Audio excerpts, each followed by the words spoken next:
Welcome into week 3, or the third edition rather, of the 2025 Demon Huddle, presented by Cross Financial Group here on YouTube. Starting off, as we always do, with the head Demon, Coach Blaine McCorkle. And Coach, we'll just jump right into Minnesota. We'll jump right in and hopefully right out.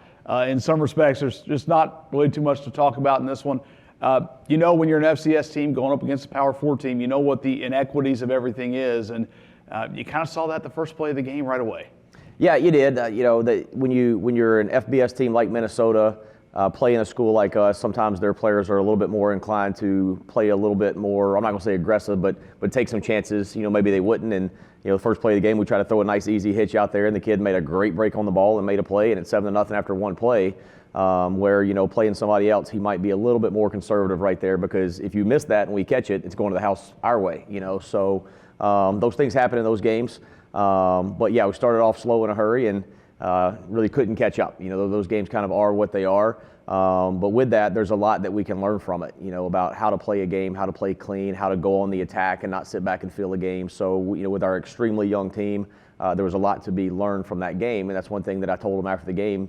Wise old coach told me once, you either lose or you learn. So are we going to take the lessons, learn from them, and get better? I think we will, because I think that's the character of our kids. And there'll be a lot of lessons to learn, from last week at Minnesota. I think you can kind of see that even as the game went along, and we know in the second half what happened there in terms of, but at the end, Troy Santa Marina an interception, and again, shockingly in the end zone. That's 5 of the last 6 if you're keeping count, and all 3 this season. But he had a moment. We'll get to him in a moment. But in general, and obviously we'll talk to Matt Connor about this, but from a defensive standpoint, that second half, whether you're finding your sea legs or whether things change, it felt like there was a lot of momentum the back half of that half to take with you. There's a lot of things that play into that, and one of it is, to use your term, finding your sea legs. Our guys kind of found their rhythm, they settled down, they were in the flow of the game. The crowd, the atmosphere, the size of the humans in maroon uniforms were no longer a shock. We kind of got past that, and you do start to settle into the game and play. It's obviously a little bit too little, too late. And they did sub their guys out. They handled the game well. They did what they needed to do to take care of their team as well. So I think all those things played into it. But the one thing that I was really proud of our team about is they played till the end of the game. And then they never backed off. And we were in a game a year ago against an FBS opponent where that didn't happen. So I think it showed some of the maturity of our program as a whole to stay positive, stay together, find ways to stay in the fight, all the way to the end, try to make a play, just try to make one play and then get to the next one. And I think our kids did try to do that, and then I give them a lot of credit for that. Let's go to the end of the game real quick. It was called at 6:15 to go in the fourth quarter because of a weather delay. Now, some of us have been in outdoor sports. It's very rare to see this in a football game, but baseball games get postponed all the time, softball games, tennis matches, golf tournaments. It's not as jarring to see that. From the standpoint, walk us through the machinations of how that happened from an operational standpoint. Yeah, so the way it happens is they let you know well ahead of time that there is a cell moving in with a chance for lightning. And it really is kind of dictated on the flow of the game and how much time is left on the clock. So there are options to end the game, call it at that point, because enough has been played to call it a complete game, or you can go into the delay, if it were a tight ball game. Kind of the general rule of thumb is, if it's 2 scores in the fourth quarter and the game's kind of decided, you call the game. That's just what you do. That's kind of the general rule of thumb, and that's not uncommon or out of the ordinary. A week ago at Alcorn State, we had the exact same conversations. We had the long delay in the second quarter, but at halftime we had conversations with game administrators and the officials that, hey, if we have another one in the second half, at what point do we call the game and at what point do we take another delay? Unfortunately, we didn't have that, but the same conversation happened a week before, so it wasn't uncommon. But when the lightning strikes, the officials come to you and they give you the options. At that point, we felt like the game was at hand. There was no need in going inside for an hour and a half, warming back up, coming back for 6 minutes of football. Coach Fleck saw it the exact same way from his standpoint, so both sides agreed that we both played enough football for the day, did what we needed to do for both teams, and mutually agreed to end the game. The thing that I kind of hate about it is, to your point, we were finding a little bit of momentum and our kids were finding some success, and I wanted them to finish with that. So the last 2 times we were on defense before they called the game, we intercepted a pass in the end zone.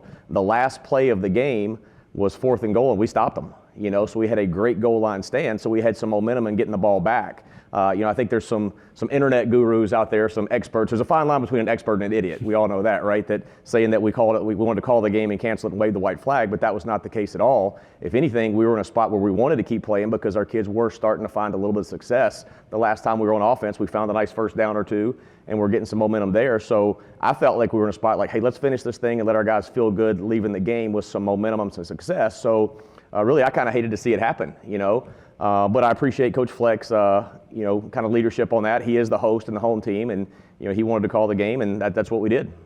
Are you feeling a little bit more like you should be a weatherman at this point? Yeah. I mean, you should probably get 3 hours of meteorology credit for this. Yeah, maybe so, or maybe some of these internet experts that say we cancel the game and wave the white flag should do it, but they really have no clue what they're talking about. So don't believe what you see on the internet. It's not true. Ask the question, what happened, and we'll answer it just like you just did. So I appreciate you asking the question, and any legitimate journalist is going to do that, ask the question and not come to a conclusion. So I appreciate you asking, and hopefully that clears it up for a lot of the experts out there. Well, when you're not on site, you don't or ask idiots, the whichever way you questions. want to go. It's you pick something up and you run with it, and it's kind of the world we live in right That's now, right, yeah. and just where we are. But Everybody needs their 2 minutes of fame. That's right. So speaking of picking up and run with it, we mentioned Troy Santa Marina. We'll talk about him. Braden Woods, a big sack there in that final fourth quarter, and I know you've talked about Javian Council's get off. He looked like he was shot out of a rocket on that play. Well, he's on our kickoff team, and he's a kid that, he maybe has improved as much as anybody in our program the last year, local kid from right here at Natchitoches Central, and he's been a real tweener as to what he is. Coming out of high school, is he a linebacker? Is he a defensive end? His body's kind of stuck in the middle, but he had an incredible offseason. He's put on a lot of weight, and with that, he's gotten faster. If you get stronger, you get faster. That's just the way it works. A lot of people are scared, if I bulk up or get heavier, I'm going to get slower, but that's not true. Stronger people are faster people, and he's explosive, and he got off the ball, and I was really excited to see him get in and get his first career sack against a Big Ten opponent, and I know his parents flew up from Minnesota. They were excited for him, so neat moment for a local kid there. I know it was kind of neat, too, to see the travel party that Northwestern had. It's a little bit of history.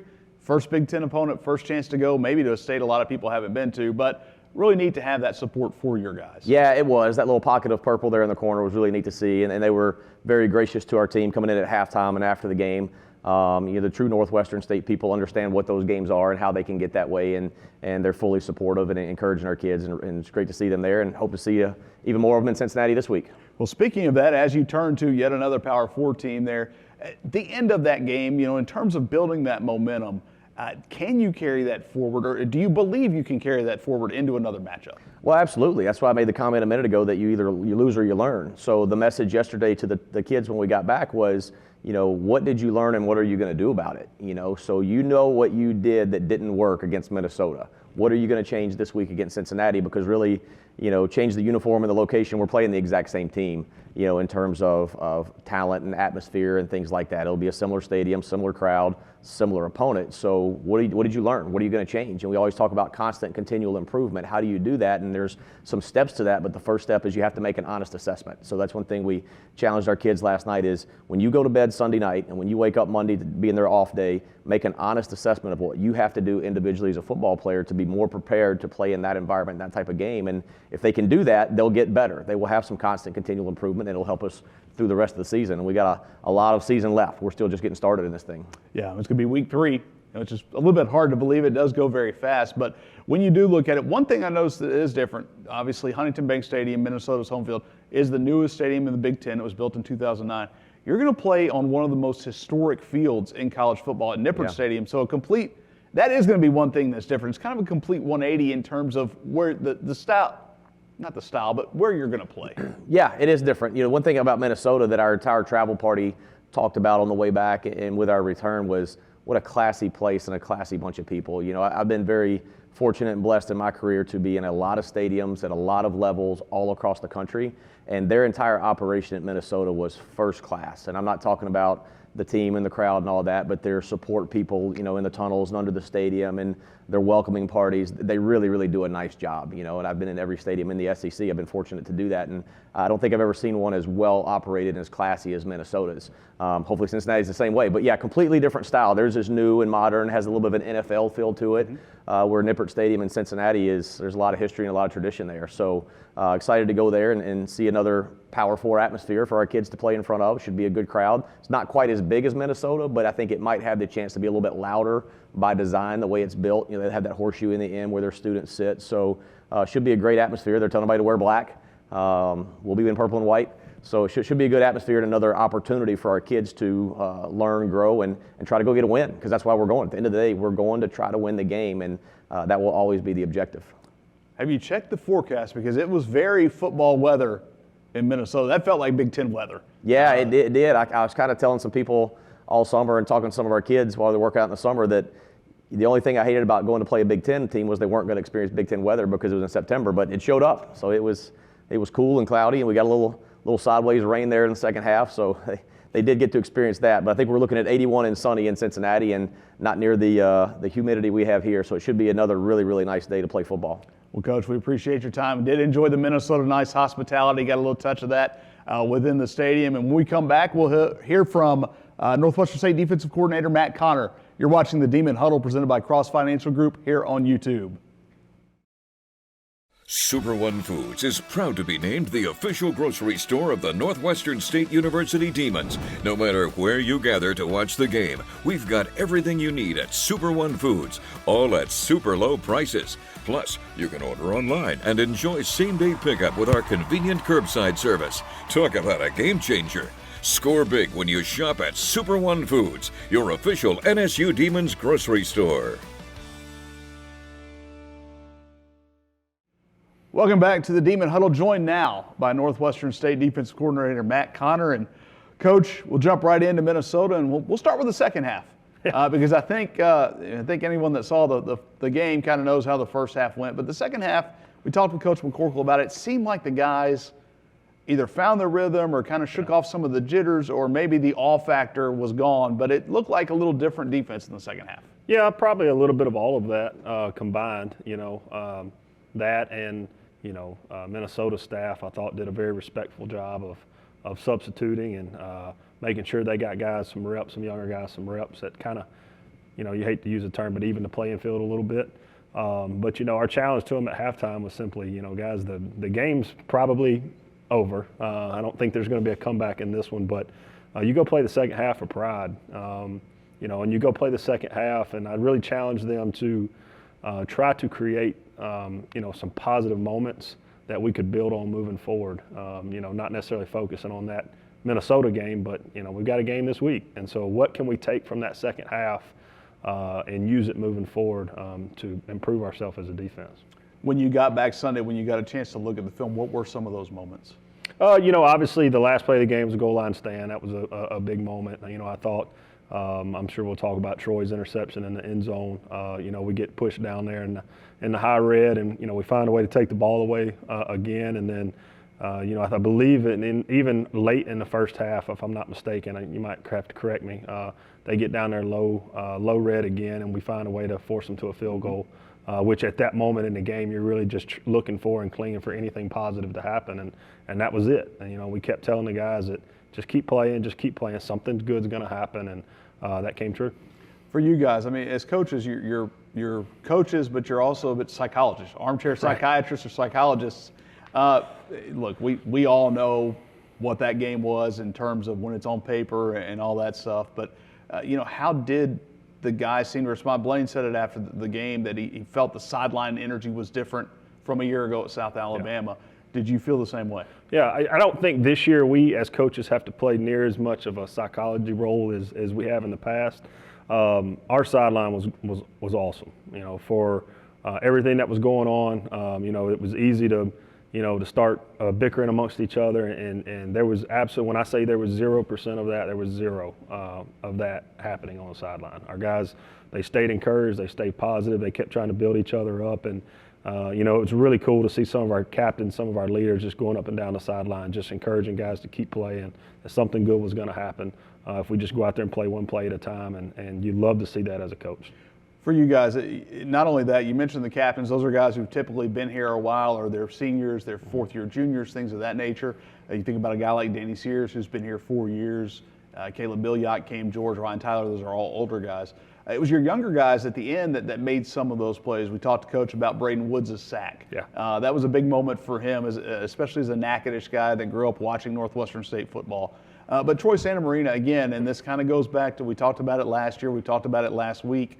You defend 99.9 yards or 99.8. I guess you give a tenth on either side.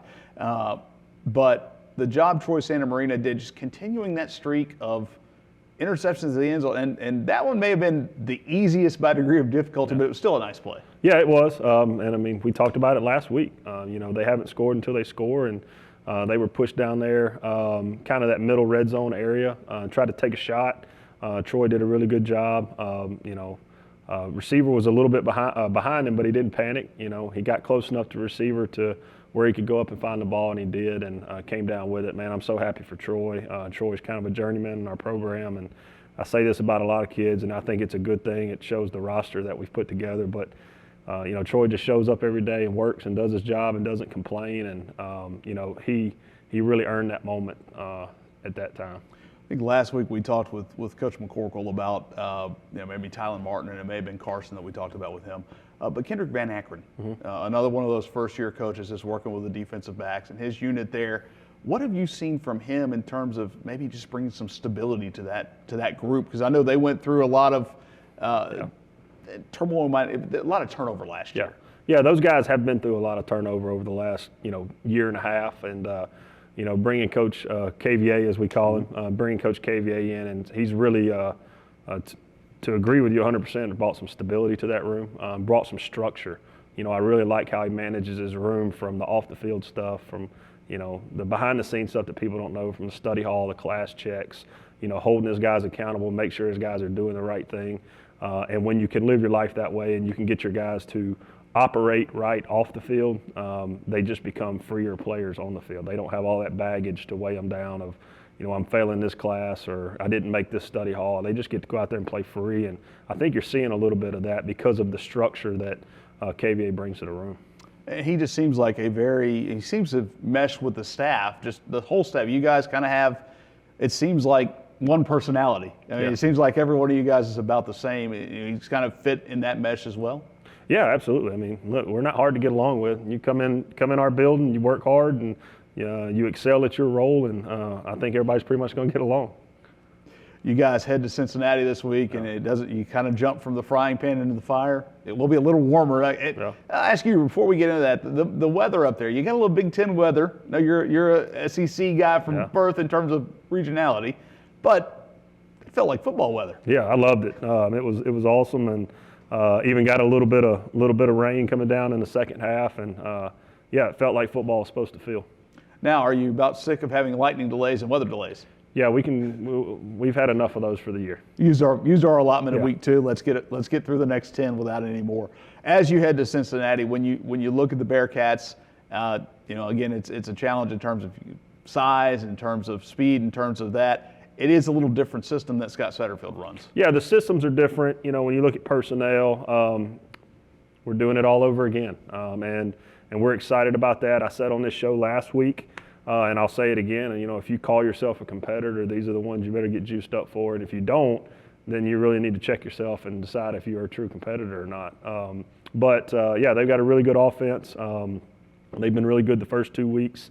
Lost a close one, obviously, to Nebraska, and then kind of managed the game really well against Bowling Green. But their quarterback Sorsby's a really, really good player.